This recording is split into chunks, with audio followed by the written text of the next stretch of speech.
Okay, let's have a quick class on gradable and ungradable adjectives.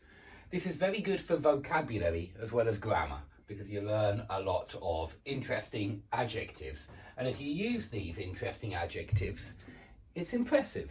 It does get noticed. So please do use ungradable adjectives in your speaking, in your writing.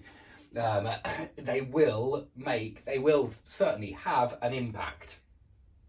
So I've tried to put some new ones on the board, and the main grammar point today is that ungradable adjectives have no comparative or superlative form.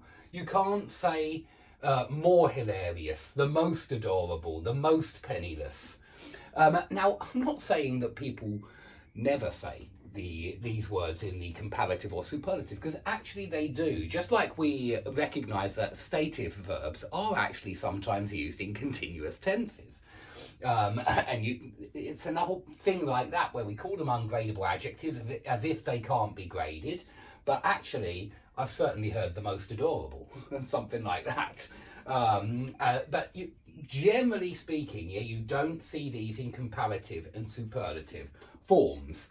And that's why you can say, big is a gradable adjective, and huge or massive are ungradable adjectives, and you don't see huger or more massive. No, more massive you might, but huger you definitely don't see.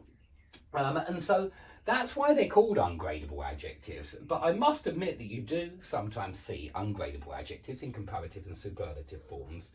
I see nothing wrong with this meal is more disgusting than the last meal. I actually see nothing wrong with that.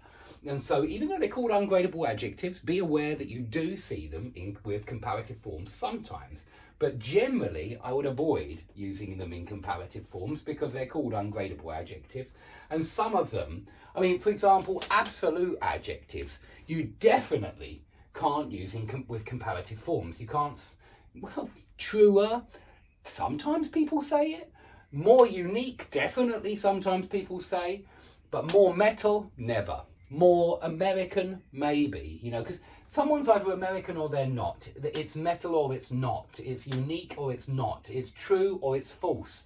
And in that sense, these are absolute adjectives and you shouldn't be able to grade them. But still, in language, we break the rules. And so sometimes you do see them in comparative and superlative forms.